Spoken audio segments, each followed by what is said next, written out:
বিদেশে যে পরিমাণ পরিশ্রম মানুষ করে তার আদাও যদি সে তার নিজ দেশে করত তাহলে বিদেশ থেকে বেশি ইনকাম সে দেশে করতে পারে।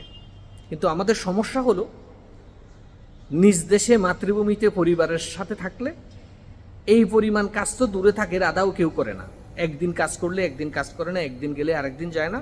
এটাই হলো বড় সমস্যা, নিয়মিত কোনো কিছুই করে না। আর নিয়মিত কোনো কিছু না করার কারণে একটা পরিবার চালাইতে একটা মানুষকে স্টাবলিশড হতে যে পরিমাণ অর্থের প্রয়োজন, সাপোর্টের প্রয়োজন, সে পায় না, কারণ সে কোনো কিছুই নিয়মিত করে না।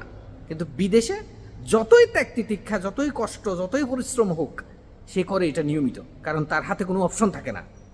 একটা কথা আছে যে মানুষের সামনে যদি কোনো অপশন না থাকে, প্ল্যান বি যদি না থাকে, মানুষ বাধ্য হয়ে যায় ওটা করতে। এইটাই হলো মানুষের সবচেয়ে বড় সমস্যা। মানুষ কমফোর্টেবলে যখন থাকে, কোনো কিছুতে স্বস্তিদায়ক একটা অবস্থানে থাকলে মানুষ কখনোই নিয়মিত সেই মেহনত, সেই পরিশ্রম করবে না।